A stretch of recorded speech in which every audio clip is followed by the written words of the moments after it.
Magic: The Gathering. Created by Richard Garfield, the game debuted in August 1993 and is considered to be the first trading card game ever.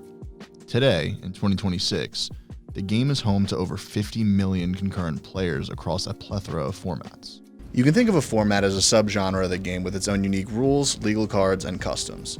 If Magic is the Olympic winter sports, its formats are the specific competitions. I could get into the nuances of each and every specific format, but between official formats acknowledged by Wizards of the Coast and fan-made formats, watching this would be about as fun as reading a picture book in the dark. The most relevant thing to take away is the formats are split into casual and competitive brackets, with the recognized competitive brackets generally revolving around regional qualifying tournament seasons where players go to card shops and play in tournaments with the goal of winning a ticket to play at the regional championship. And if we're being honest, there's only 4 formats that actually matter. 3 of them don't make you build a new deck every time a new set drops. 2 of them don't require that you take out a second mortgage on your house to build a deck. And between these 2, one of them is actually a competitive format. And that's what we're here for today, Modern. In my opinion, Modern is the most fun and most redeeming format in Magic right now.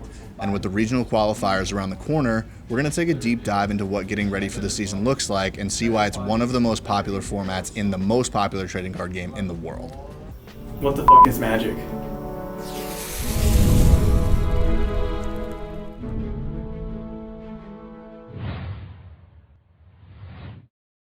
The tournament of Magic today at Motel California.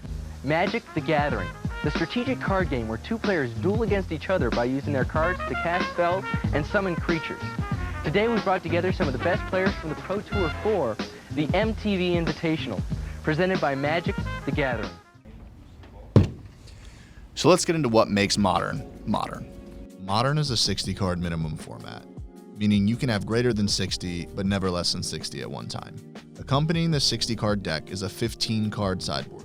You can think of a sideboard as a backup plan. Let's say you're playing against an opponent that is playing a deck that counters your playstyle. The sideboard allows the player a predetermined 15 card pool that in between games, they can replace cards in their main deck to better optimize the matchup and increase their odds of winning. Now I know I just said in between games, and that may have raised some eyebrows. That's because Modern is played in Swiss tournament rules, best of 3. Game 1 being your main deck versus your opponent's main deck, and games 2 and 3 allowing sideboard substitutions. Sideboarding in itself is a skill and can win or lose sets. Trying to think about which cards are underperforming in the matchup and which would be better as replacements, it introduces a mental aspect because you have to consider what your opponent may be sideboarding in the matchup as well.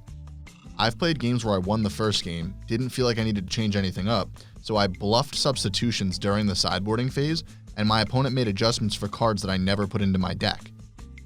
Now don't get it wrong, I'm still very new to the format. I first started playing last season during Modern Season 2025, and I've only really been playing Magic for like 2.5 years. But now, let's talk about decks and the meta, as well as what I'll be playing this season. According to MTG Goldfish, the top 3 most efficient tactics available are Boros Energy, Jeskai Blink, and Ruby Storm.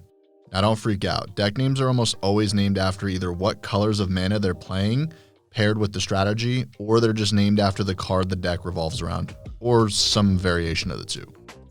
These decks I mentioned make up a total of 37% of decks played at tournaments, and in my opinion, Boros Energy is definitely the scariest to play against out of these, which is unfortunate because out of that combined 37%, it's sitting at 20.9% of decks listed from regional championship qualifiers as well as online tournaments. Now don't worry, I'm not going to sit here and go into the intricacies and piloting strategies of every single meta deck, because then watching this would be about as fun as playing rock, paper, scissors in the dark.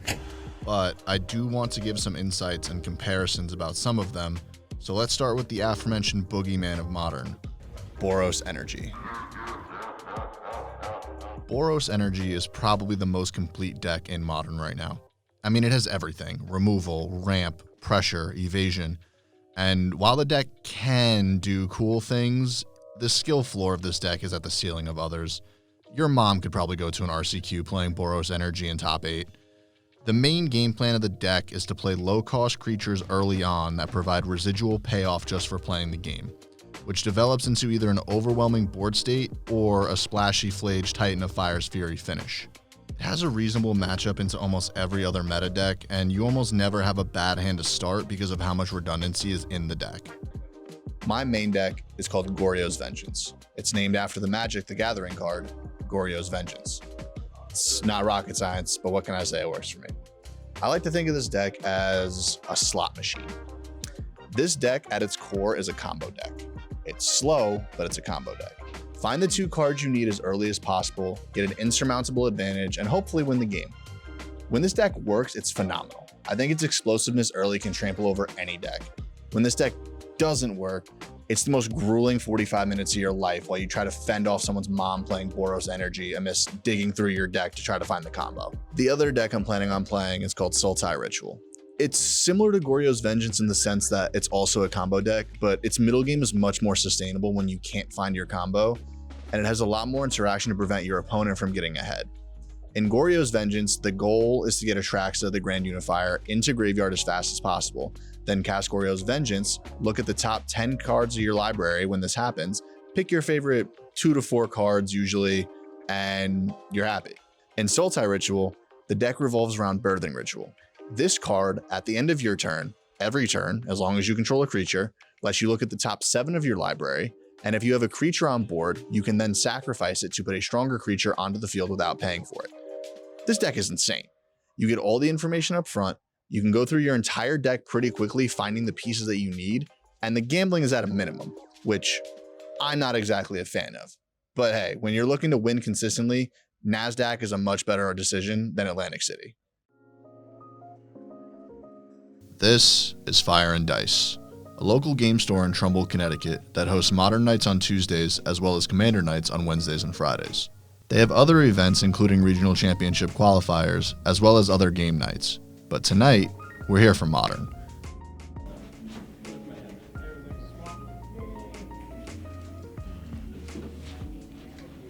I'm putting that in, bro.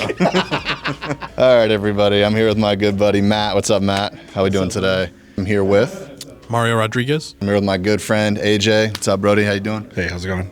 This is the man who got me into Modern. I used to just be a Commander player before, and he took me both hands, kicking and screaming, over to Modern, so I had to get him playing a real format.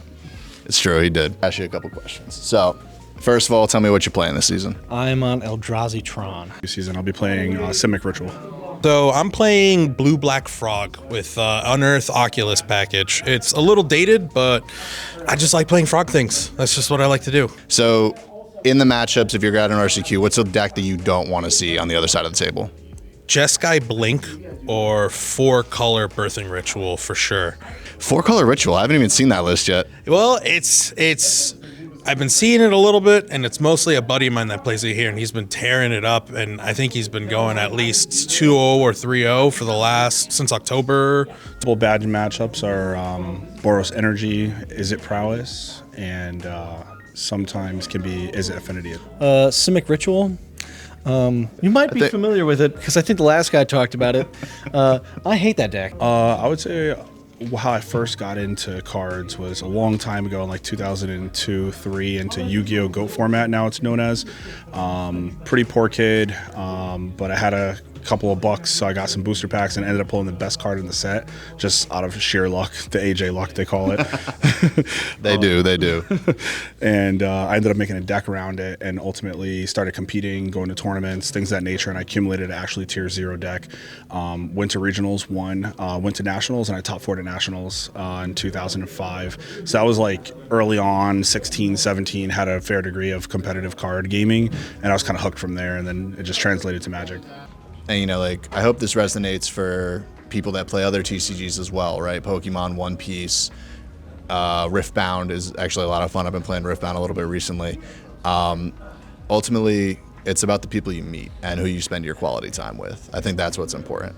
Just trading card games in general. I mean, you meet like a bunch of really cool people, man. Like, AJ's my best friend now. Like, his son is my godchild. Like, there's a lot of really close connections that I've made because of Magic. And so, like, I think it's a really good hobby because, you know, it helps, like, it's a really good mental game, but, like, on top of that, like, you just meet genuine people. And I don't think anyone is kind of really underhanded or sneaky. And then once I moved back, all of the friends that I had made that were still here close by had asked me, hey, what are you doing? playing Magic. You still do that? Yeah, let's do it sometime. And now we meet once a month, and it's like a group of half dozen of us that have been friends since middle school. So it's been a fun time. It's been a fun time. My kids even tell me, like, make sure you have fun with your Wizard cards. And I'm like, I will. I always do. Thank you for coming here, talking to me a little bit. All right, brother. Appreciate you sharing that. Yeah. Thanks, brother. Yeah, thanks, man. Well, thanks, Matt. Appreciate you spending time with us. That's the third handshake. You don't get any more.